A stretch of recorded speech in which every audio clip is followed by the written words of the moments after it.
অর্থাৎ 6 ডিসেম্বর এই যে আজকের দিনটি ছিল রবিবার, আজকের হলো শনিবার। অর্থাৎ বলবীর সিং বলে একজন সর্বপ্রথম এই বাবরি মসজিদকে ভাঙার পরিকল্পনা করে, এমনকি হাতুড়ি সর্বপ্রথম বলবীর সিং বাবরি মসজিদের প্রতি আঘাত মেরে দিয়েছিলেন। এই বলবীর সিং করে বুঝতে পারেন, তারপরে তিনি ইসলাম কবুল করেন। অবাক হয়ে যাবেন, ইসলাম কবুল করার পরে নাম রাখা হয় মোহাম্মদ আমির। মোহাম্মদ আমির কানতে কানতে একদিন বলছে, হে আল্লাহ, আমি এই হাতে বাবরি মসজিদকে আমি ভাঙার জন্য এত চেষ্টা করেছি, আল্লাহ এই হাত দ্বারা আমি বাবরি মসজিদকে ভেঙেছি, আল্লাহ তুমি আমাকে মাফ করে দাও। আমি এই জমিনের মধ্যে অর্থাৎ এই ভারতের মধ্যে আমি বলবীর সিং অর্থাৎ আমি মোহাম্মদ আমির যদি বেঁচে থাকি, তাহলে জেনে রাখুন আমি আপনাকে সাক্ষ্য রেখে বলছি, আমি 100টা মসজিদ তৈরি করবো। একবার বলি সুবহানাল্লাহ। জানেন আপনারা, বলবীর সিং এখন বর্তমানে নাম হলো মোহাম্মদ আমির, প্রায় 90-এরও বেশি তিনি মসজিদ নিজ হাতে তৈরি করেছেন। আজ আপনারা সোশ্যাল মিডিয়া দেখছেন, খবর দেখছেন, আজ কি হচ্ছে তোলপাড় সোশ্যাল মিডিয়ায়। সেই 1992 সালের যে বাবরি মসজিদ আজকে বলছে সালান্নাস হবে, অর্থাৎ আবার আমরা নতুন করে তৈরি করব। হুঙ্কার দিয়ে দিলেন, নাম হলো হুমায়ুন কবির, বাঘের বাচ্চার মতো হুঙ্কার দিলেন, এই আমি বাবরি মসজিদ তৈরি করে দেখাবো, যদি কোনো মায়ের লাল থাকো, যদি কারোর বুকের পাটা থাকে, আমাকে আটকে তোমরা দেখিয়ে দাও। হুমায়ুন কবির ডাইরেক্টলি হুঙ্কার দেওয়ার পরে আপনারা জানেন, অনেকে বলেছে হুমায়ুন কবিরের অর্থাৎ মন্ডলকে আলাদা করে দিতে হবে, তার জন্য 1 কোটি টাকা পুরস্কার দেওয়া হবে। অনেক যারা আরএসএসরা তারা কিন্তু পেছনে লেগে যায়। শুধু বড় দুঃখের বিষয়, শুধু আরএসএস নয় ভাই, আমাদের মুসলমান এত বড় মির্জাফর, এত বড় শয়তান যা কল্পনার বাইরে। এই মুসলিমরা কি করলো, আরএসএসরা আরে এরা তো পেছনে পড়লো। মুসলিম জাতি কি করেছে জানেন? আপনি শুনলে হয়তো অবাক হবেন। গতকাল কেস করেছিল হাইকোর্টে, কলকাতার হাইকোর্টে। কেস করার পরে কে কেসটা করেছে জানেন? কে কেসটা করেছে? কেমন খেলা দেখুন, আমাদেরকে নিয়ে কেমন খেলা হচ্ছে ভালো করে বুঝুন। আপনাকে বুঝতে হবে, আপনাকে চিন্তা করতে হবে, আপনাকে ভাবতে হবে। আপনার ভাবার দিন এসছে। কি খেলা খেললো দেখুন। আব্দুস সালাম অর্থাৎ ডক্টর আব্দুস সালাম হাইকোর্টে তিনি চলে গেলেন এবং বললেন, ইওর অনার, আমি বলতে চাই এই কেসটা আমি করতে চাই যাতে করে এই বাবরি মসজিদ না করতে পারে হুমায়ুন কবির, তার জন্য আপনি এর ব্যবস্থা নেন। কিন্তু হাইকোর্ট সব জানিয়ে দিলেন যে আমরা এই ব্যাপারে হস্তক্ষেপ করতে চাই না। অর্থাৎ এই ভারতে কেউ মন্দির বানাতে পারে, কেউ মসজিদ বানাতে পারে, কেউ গির্জা বানাতে পারে, ধর্ম যার সে সেই ধর্ম স্থান বানাতে পারে, এই ব্যাপারে আমি হস্তক্ষেপ করতে চাই না।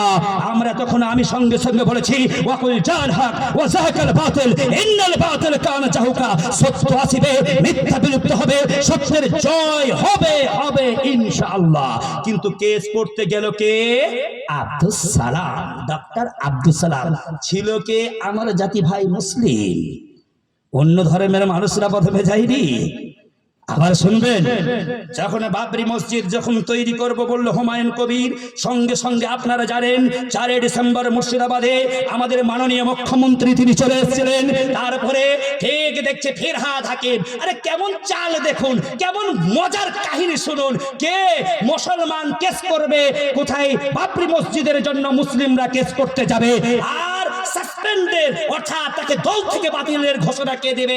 সেটাও হলো মুসলমান ফিরহাদ হাকিম। বলছে কি যে শৃঙ্খলা ভঙ্গ করছে, এই জন্যই আমরা হুমায়ুন কবিরকে দল থেকে বাদ দিলাম। কিন্তু হুমায়ুন কবির কোন মতে পরোয়া করেননি, তিনি চালিয়ে গেছেন। মসজিদ হয়েছে আলহামদুলিল্লাহ। এই যে আজকের এই নিয়ে চলছে আজকে আমাদের অবস্থা, বুঝতে পারছেন? এবারে শুনেন ভালো করে, আমাদেরকে তেজপাতা বুঝেন। আচ্ছা, তেজপাতা কেন বললাম ভালো করে বুঝেন কথাটা, আপনারা এটা ভালো করে বুঝতে হবে। তেজপাতা খাওয়া হয়, কথা বলেন, খাওয়া হয়। আপনারা সবজিতে দেন, রান্না করার কাজে লাগে, ঠিক কিনা? রান্না করার কাজে লাগে। তারপরে দেখবেন রান্না করা হয়ে গেল, আপনার পাতে যদি তেজপাতা আসে সেই তেজপাতাটা আপনি ফেলে দিবেন না খাবেন? কথাটা বলেন তো, কি করবেন? ফেলে দিবেন তো? ঠিক আমাদেরকে এই মুসলিম সমাজকে তেজপাতার মতো ব্যবহার করছে। আপনি বলবেন এটা কেমন করে বলছেন? জি হ্যাঁ, মুসলিমদেরকে বুঝতে হবে আজকে মুসলিম সমাজকে তেজপাতার মতো ব্যবহার করছে। মনে করছে আরে এই দিচ্ছে, এই অফার দিচ্ছে যে মুসলমানদেরকে তছনছ করে দিচ্ছে। এটা কিন্তু কেউ দেখে না, এটা কেউ কিন্তু ভাবে না, এটা কিন্তু কেউ ভাবে না। আপনাদের মনে আছে কিনা জানি না, ওয়াকাফ সম্পর্কে আপনারা কয়জন জানেন? আপনারা ওয়াকাফ সম্পর্কে আপনাদের কোনো জ্ঞানই নাই। কিন্তু আজকের আপনাদেরকে একটা গোপন কথা ভালো করে জানিয়ে দিই, ভালো করে শুনে নেন। আপনাদেরকে জানতে হবে, কারণ আপনাদের জানাটা কর্তব্য। যদি না জানেন তাহলে আপনাদেরই কষ্ট রয়েছে, আপনাদেরই দুর্ভাগ্য রয়েছে, আমারও রয়েছে, আপনারও রয়েছে। মনে করেন না আমি বেঁচে যাব, তা নয়। কেন আমি আপনাদেরকে তেজপাতার মতো বললাম? যে আমাদেরকে ব্যবহার করে আমাদেরকে ছুড়ে ফেলে দেওয়া হচ্ছে। আমরা যখন ওয়াকাফ আন্দোলনে নেমেছিলাম, আপনাদের মনে আছে এই গ্রাম থেকে সুন্দরতম একটা ট্রাক নিয়ে কয়েকটা মাইক আমরা ফিট করে আমরা বলতে নেমেছিলাম কি, যে আমরা এই কালো আইন মানছি না, মানবো না, এই ওয়াকাফের আইন মানছি না, মানবো না, 1 ইঞ্চি মসজিদের দিচ্ছি না, দেবো না, ঈদগার 1 ইঞ্চি দিচ্ছি না, দেবো না, কবরস্থানের 1 ইঞ্চি দিচ্ছি না, দেবো না, ঈদগার 1 ইঞ্চি দিচ্ছি না, দেবো না। এই কালো আইন ভেঙে দাও, গুড়িয়ে দাও, গুড়িয়ে দাও, গুড়িয়ে দাও। এই যখন আমরা করতে লাগলাম, তখন ঠিক আমাদের মাননীয় মুখ্যমন্ত্রী ঘোষণা দিলেন, এই পশ্চিম বাংলায় ওয়াকাফের কোনো ইস্যু নেই, কোনো ইস্যু নেই। অনুরূপভাবে আপনারা আন্দোলন করবেন না। যদি আন্দোলন করতে হয় তাহলে দিল্লিতে গিয়ে আন্দোলন করো। এই কথা বলেছে, শুনেছেন আপনারা? শুনেন, আমি কাউরের বিরোধিতা করছি না, কোন দলের দলদাস আমি নই। যেটা সত্য সেটাই বলছি। আমরা কি করলাম? মাননীয় মুখ্যমন্ত্রী আমাদেরকে বলেছেন আলহামদুলিল্লাহ আমরা আন্দোলন থামিয়ে দিই, আমরা আন্দোলন করব না। আরে আমাদের মাননীয় মুখ্যমন্ত্রী আছে, আর কোনো টেনশন নাই, আর কোনো চিন্তা নাই, আর কোনো ভাবনা আমরা কিন্তু আর করলাম না। চুপচাপ আমরা কি করলাম? নাকে তেল দিয়ে একটু, এই কানে একটু তেল দিয়ে চুপচাপ ঘুমিয়ে পড়লাম। এবারে কি হলো শুনুন ভালো করে, এইটাই পর্দাফাশ। ভালো করে আমি একেবারে প্রুফ দিয়ে বলছি। কেউ যদি বলে এর প্রুফ চাই, আমি প্রস্তুত। কেউ যদি বলে যে কেউ আসতে পারে আমার সামনে, সে যত বড় নেতা হোক না কেন আমার সামনে আসুক, এবং প্রুফ যদি সে চাই ইনশাআল্লাহ আমি প্রুফ দিতে প্রস্তুত। কি হয়েছিল শুনেন, আপনাদেরকে বলি। আপনারা এখন জানেন তো মসজিদ, মাদ্রাসা, দরগা, ঈদগাহ, এমনকি কবরস্থান, এই কবরস্থান যখন ওয়াকাফ আইন পাস হয় তখন আমরা যে প্রতিবাদ করেছিলাম কিসের জন্য? আমার মসজিদ আমি ছাড়বো না, আমার কবরস্থান আমি ছাড়বো না, আমার ঈদগাহ আমি ছাড়বো না, আমার দরগা আমি ছাড়বো না, আমার মাদ্রাসা আমি ছাড়বো না। তাতে জান চলে যাক, যা হবে তাই হোক না কেন, আমি ছাড়তে প্রস্তুত নই। এটা কিন্তু আমরা বলেছিলাম, আমরা দাবি করেছিলাম, আমরা দাবি জানিয়েছিলাম। ঠিক আস্তে আস্তে বললো আমাদের পশ্চিম বাংলায় ওয়াকাফের কোনো ইস্যু আমাদের হবে না।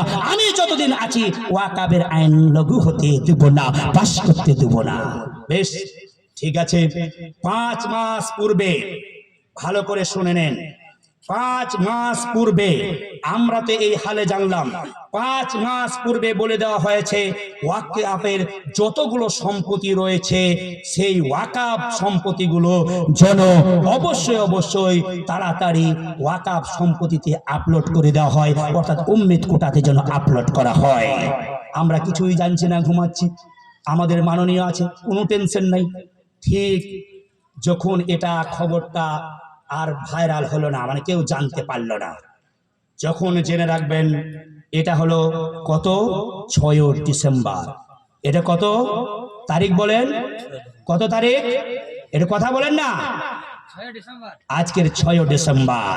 ঠিক আছে শুনেন, 27 অক্টোবর সঙ্গে সঙ্গে নোটিশ করা হয় রাজ্যকে যে তাড়াতাড়ি আপনারা আপনাদের ওয়াকাফ সম্পত্তি উম্মিদ কোটাতে আপলোড করুন। চুপ থাকে আমাদের মাননীয়, আমরা জানি না। 27-এর পরে যখন চলে আসে আবার নোটিশ, যখন আপলোড করা হলো না, ঠিক 18 নভেম্বর আবার নোটিশ দেওয়া হয়।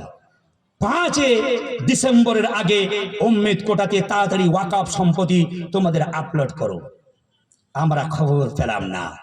ঠিক দেখছে এবার আস্তে আস্তে ফাঁস হয়ে যাচ্ছে। বাস কি করেছে জানেন?